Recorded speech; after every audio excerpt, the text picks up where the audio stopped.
सीधे आपको लेकर चलते हैं सिक्किम के राज्यपाल ओम माथुर जी क्या कुछ कह रहे हैं, सुनिए सर। किया और आगे भी अब भरोसा देके गए अभी मंच पर ऐसे घनश्याम तिवारी जी,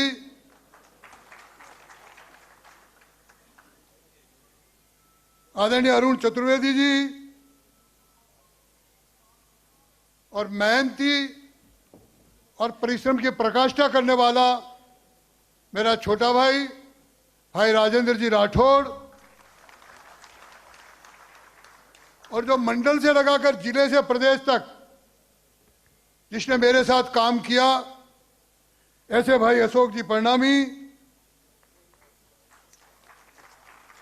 अभी अभी जो निवृत्त हुए जिनके नेतृत्व में विधानसभा के चुनाव हुए ऐसे भाई सीपी जोशी जी,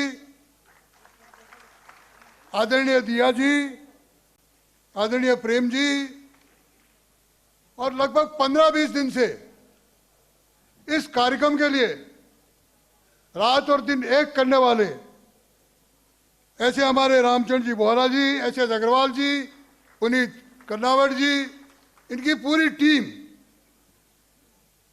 इस क्षेत्र की जयपुर की सांसद बहन मंजू जी, आदरणीय राव साहब, उपस्थित कार्यकर्ता बंधुओं, साथियों, मित्रों, बहनों और यहाँ उपस्थित जैसा अभी बताया गया राजेंद्र जी द्वारा कि लगभग जयपुर के सभी भिन्न भिन्न प्रकार के संगठनों के आए हुए सारे प्रतिनिधिगण, व्यापारीगण और राजनीतिक क्षेत्र के भी सारे जुड़े हुए कार्यकर्ता बंधुओं,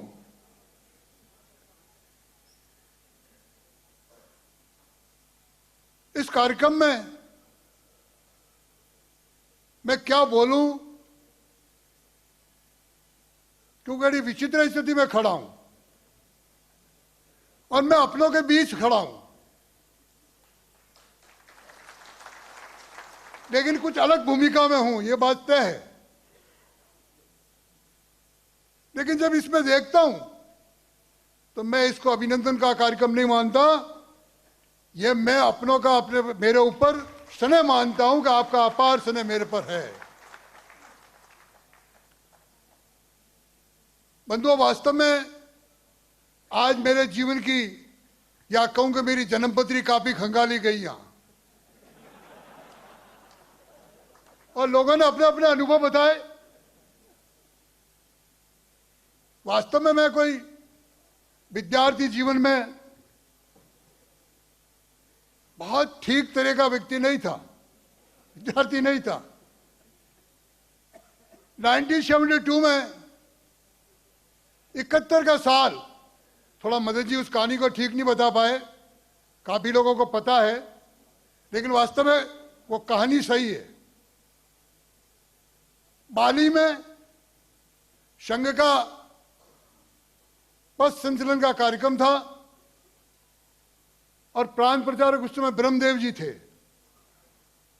उनका बौद्धिक होने वाला था। मदन जी शुरू से हमारे घोष के मास्टर रहे, आड़क बहुत अच्छी, छोटा जो बैंड था वो बहुत अच्छी बजाते थे, ये लोग भी पाली से लेकर आए थे। उस समय बाद जिला प्रचारक विद्याधर जी थे जिनको गुरु कहते थे हम, वो हम जैसे सब शैतानों को पूरा तीनों जिलों में बहुत सजीव संपर्क रखता थे। जो अच्छे खिलाड़ी हो, थोड़े ऊंचे कद काठी के हो, जो हर मामले में भिड़ने की हिम्मत रखते हो, तो उनको भी निमंत्रण दिया कि आज हमारे संघ का प्रतिनिधित्व है, आप आइए। मैं भी चला गया, हमारी पूरी टीम थी 10-12 की। परिवार में शुरू से घोड़े रहे, हमने घोड़े खूब चलाए, घोड़ रेस भी किए। तो मदन जी के वो संघ के कार्यक्रम में जो घोड़े पे ध्वज लगे बैठने वाले थे वो मदन जी गणपत जी सोनी थे, बाली के, अच्छा आजपुट, मोटे ताजे। अब घोष का जैसे ही वो बड़े वाश ड्रम पर डंडा पड़े, घोड़ा बिद के, तो गुरु ने आके कहा हमें टाइम दिया हुआ है, घोड़ा तो बिदक रहा है थोड़ा। मैंने कहा लाओ इसको तो मैं ठीक कर दूं। पास में नदी बहती थी, मैंने दौड़ाया, उसके मुंह में झाग आए, लगा खड़ा कर दिया, फिर भी वो बैठे नहीं। तो बड़े होशियार होते हैं ना संघ वाले, तो कैसे पकड़ा जाए। तो मुझे कहा आप बैठ सकते हो क्या?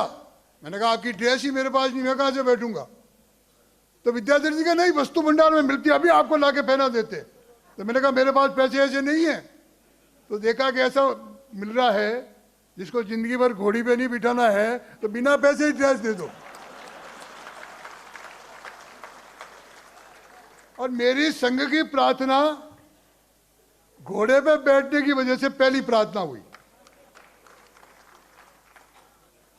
लेकिन मैं कह सकता हूं कि संघ ने मेरे जीवन में पूरी टेबल टर्न की। मैं जिस रास्ते पे चल रहा था, शायद पता नहीं आज वो कहां जाता रास्ता, लेकिन मुझे टेबल टर्न करके ठीक जगह लाए। ऐसे कई उदाहरण हैं, मैं कोई कल्पना नहीं कर सकता। 1979 में इमरजेंसी के तुरंत बाद माननीय दत्तोपंत जी ने किसान संघ बनाया। मेरी भी खेती में रुचि थी, घर पे अच्छी खेती थी, और उसमें माननीय लक्ष्मण सिंह जी उस समय संभाग प्रचारक थे।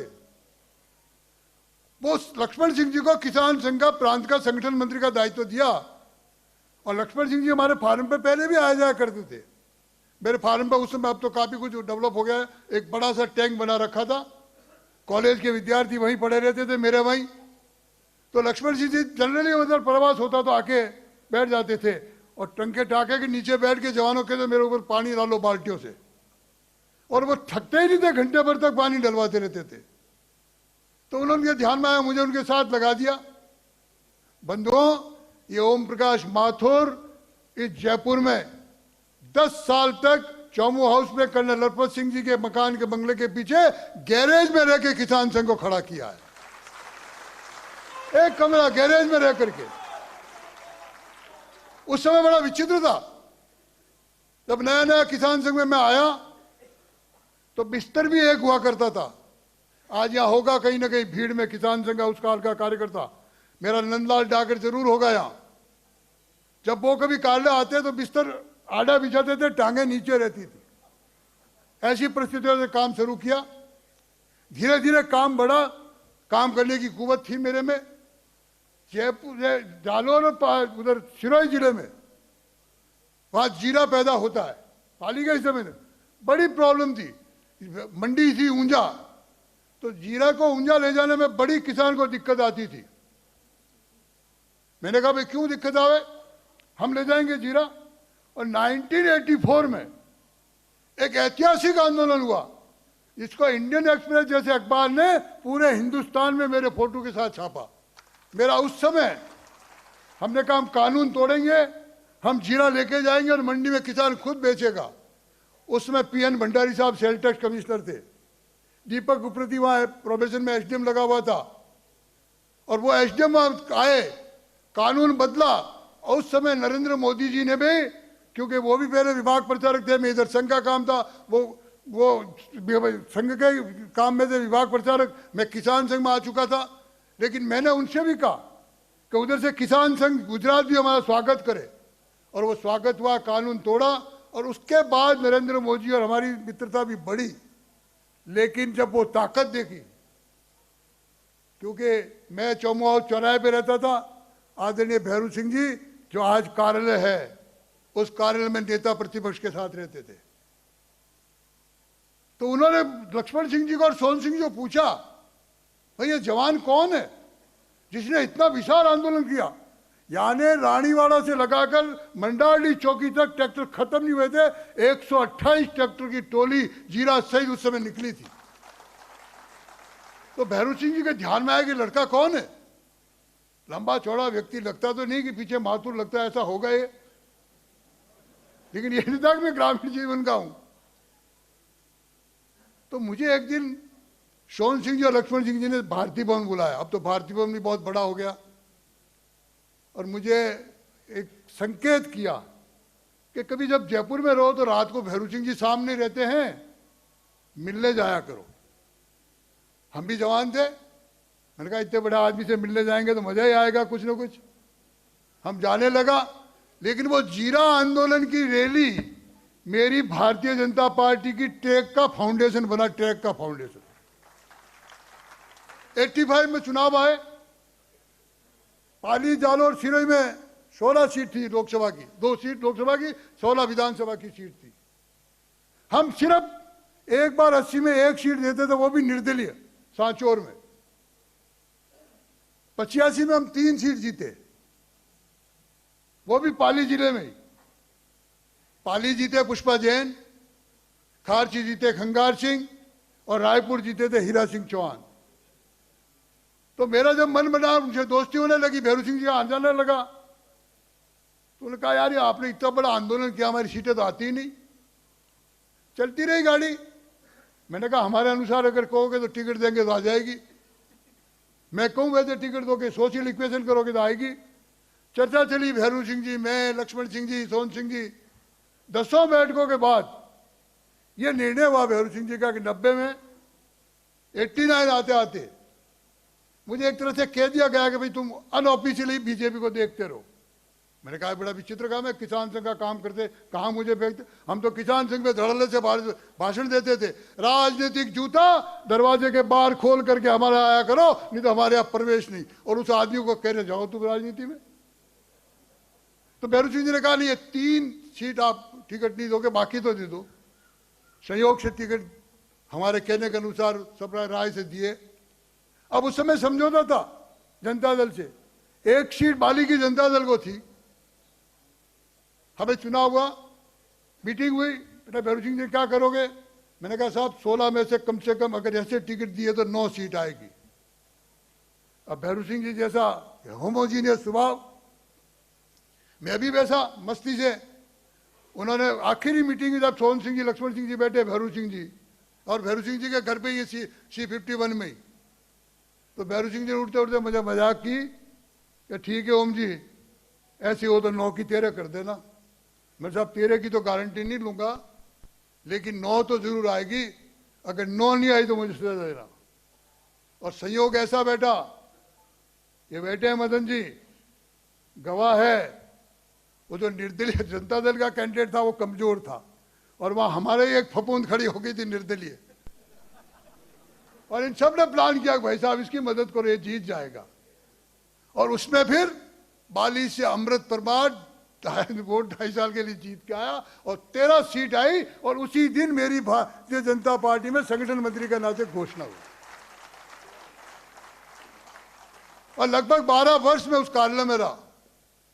वसुंधरा जी, आपने तो पता नहीं बीजेपी के कार्यालय को क्या क्या बना दिया। भगवान जाने कहाँ तो लकड़ियां लग गई, कहाँ हॉल बन गए, कितने AC लग गए। ये संगठन मंत्री तो 12 साल तक कूलर में उस कार्यालय में एक छोटे से कमरे में रहा है, एक कमरा। आपने खर्चा किया, आप आखिर कोई ना कोई आवे, इतना बड़ा आदमी तो हमारे यहाँ लाभ तो होता ही है उसका। वो खराब नहीं किया, अच्छा किया। वो अच्छा किया, लोग आराम से कर रहे हैं। तो उसमें फिर खड़ा हुआ मैं। अब आइए देखें आगे मेरी परीक्षा। 92 में ढांचा टूटा, 5 सरकारें भंग की, राजस्थान, मध्य प्रदेश, उत्तर प्रदेश, हिमाचल और दिल्ली। 93 में वापस चुनाव आए। ये बैठा है अभिमन्यु जायसवाल का, नहीं वो छोटा सा था, बैठा है ना, गया, हाँ बैठा है। रोज रात को भैरू सिंह जी को मुंह में लाके गोली डालता था ये। अब भैरू सिंह जी ने जिद की कि मैं गंगानगर से लड़ूंगा। हमारी टीम ने निर्णय किया कि नहीं, गंगानगर से नहीं जीत पाएंगे। मैंने भैरू सिंह जी को कहा साहब आप नहीं जीतोगे। उन्होंने कहा कल आया पार्टी में जवान और मुझे कह रहा नहीं जीतूंगा। और हमारे काफी झोड़ हुई, लेकिन वो झोड़ होमोजीनियस होती थी, खूब जोड़ करके पापड़ की सब्जी और रोटी दोनों साथ ही खाते थे C51 में। बहुत जिद हुई, नहीं माने। तो मैंने पुष्प जी को रिक्वेस्ट की। मैंने कहा पुष्प जी तुम्हारे पास कोई काम तो है नहीं अभी, एक काम करो कि भैरू सिंह जी, उस समय एक फार्म जाके कोई भी भर सकता, दक्षत खुद, और हम 4-5 फार्मों पे दक्षत कराते थे। तो मैंने कहा पुष्प जी तुम फार्म भर दो। मुझे नहीं कहा फार्म भरा और क्या कहेंगे ठाकुर साहब। मैं कि जो कहेंगे तो मुझे कहेंगे, चिंता मत करो ना। कमर बहुत मजबूत है, मार खाने के लिए चिंता मत करो आप। पुष्प जी ने फार्म भरा, दूसरे दिन अखबार में आया, हरू सिंह जी जबरदस्त नाराज हुए, बहुत ज्यादा नाराज हुए। कैसे